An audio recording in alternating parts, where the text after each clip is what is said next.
پتہ یہ چلا کہ یہ جگہ جو ہے دو مسجدوں کی ہے، اور مسئلہ یہ ہے کہ جو جس چیز کے لیے وقف ہوتی ہے وہ تا قیامت اسی کے لیے ہوتی ہے، لیکن آگے یہ بھی مسئلہ لکھا ہوا ہے جب اس کو ضرورت نہ ہو تو اس کو دوسرے دینی کام میں استعمال کیا جا سکتا ہے اور آگے بھی امید نہ ہو، لیکن اس کے لیے یہ ہے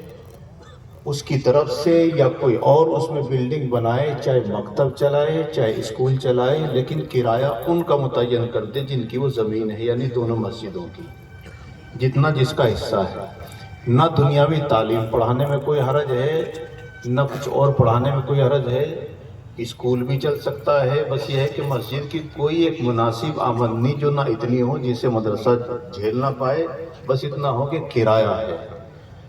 کیونکہ یہ پتہ چلا تھا کہ مدرسے کی زمین ہے کھیت کی، کیا اس سے تبادلہ ہو سکتا ہے؟ تو مسئلے میں اس کی گنجائش نہیں ہے، تبادلہ تو نہیں ہو سکتا، لیکن ان دونوں مسجدوں کو بھی اس کی ضرورت نہیں ہے، اور یہاں آمدنی کی کوئی صورت گھاس بونا تو ہے نہیں، دکانیں بن کے مارکیٹ نہیں بنے گی، بس اتنا ہے کہ آپ کے بچوں کا کام ہوگا، تو اگر مدرسہ پڑھتا ہے تو اس دوسری مسجد کا، اس مسجد کا تو مدرسہ سب کا ویسے تو، لیکن کیونکہ تمام مسجدوں کی زمین نہیں ہے، صرف دو ہی کی ہے، تو دونوں کا کرایہ متعین کیا جا سکتا ہے۔ اگر مدرسہ عمارت بنا رہا ہے تو عمارت میں سے کاٹتا رہے، بالآخر وہ بلڈنگ دونوں کی رہے گی اور کرایہ چلتا رہے گا، چاہے روز قیامت تک پھر اسکول چلتا رہے، مدرسہ چلتا رہے، کوئی حرج نہیں، لیکن ملکیت انہیں دونوں مسجدوں کی رہے گی، جس کا زیادہ حصہ اس کا زیادہ، مثلا کسی کے 70% ہے تو 100 روپے آمدنی کے ہوں گے تو 70 اس کے جائیں گے اور 30 اس کے جائیں گے،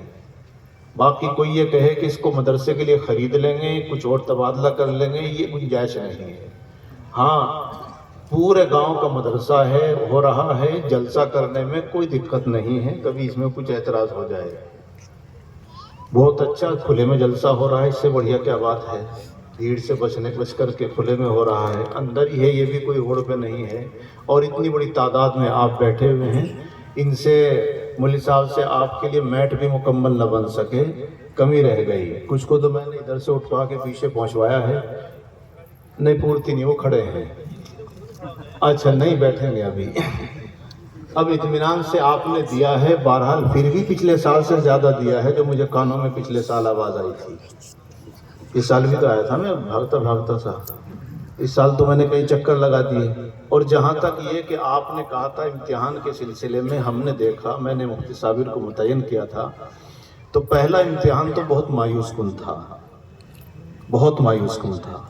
لیکن اب جو امتحان ہوا ہے اس نے 50% کا اضافہ کر دیا، اور یہ تحدیث بالنعمت کے طور پر چاہے کسی کی تعریف ہو، تعریف والے کی تعریف کرنی چاہیے، اور جب برائی پہ برائی کی جاتی ہے تو برائی بھی کرنی چاہیے۔ اس وقت تو بعض بچوں نے اتنا برا پڑھا تھا، یہ لگتا تھا کہ یہ پتہ نہیں پڑھا بھی رہے ہیں یا نہیں، لیکن جب ہم نے کہا بھائی کسی کو ہٹانے کا مسئلہ نہیں ہے، بلکہ یہ ہے کہ لین پر لگانے کا مسئلہ ہے،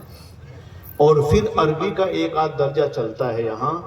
ابھی جو رپورٹ دی ہے انہوں نے بہت بہترین یاد کرا رکھا ہے، جو مدرس بھی ان پر مامور ہے، اللہ ان کی عمر میں برکت نصیب فرمائے، آمین، تو بہت عمدہ کر رکھا ہے،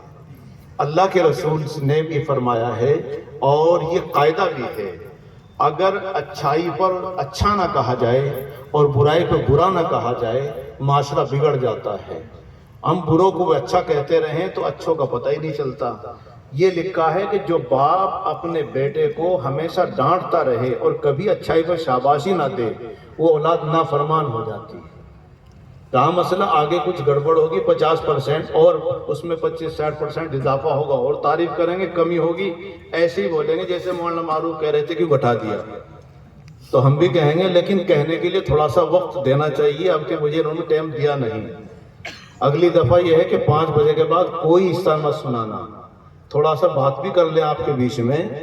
تھوڑی سی بات بھی کر لیں اور آپ کو رپورٹ بھی دے دیں، ہمیں کوئی کرنا نہیں اس کے لیے، نہ آپ سے کوئی تنخواہ لینی ہے، لیکن جو اعتماد آپ نے کیا ہے ان کے حساب میں کوئی کمی نہیں الحمدللہ. بس اتنا ہو سکتا ہے کہ مل جل کر جو آدمی تھوڑا سا سوچتا ہے کہ کام اب کی وجہ شام کو ہو جائے گا، اب نگراں کی بنا پر وہ ابھی کر لیتا ہے، شام تک انتظار نہیں کرتا. اللہ سے دعا بھی کرے خدا تعالیٰ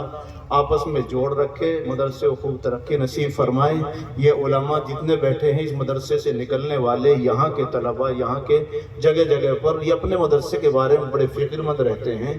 اور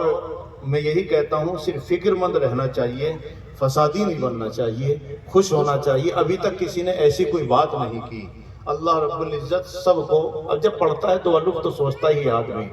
تو کوشش کریں گے یہ حضرات بھی، اللہ کرے اور اضافہ ہوگا اور بڑھوتری ہوگی. اللہ مجھے اور آپ کو عمل کی توفیق نصیب فرمائے. اب درود شریف پڑھ لیجئے اور اللہ کے سامنے گڑ گڑا کر دعا کیجئے.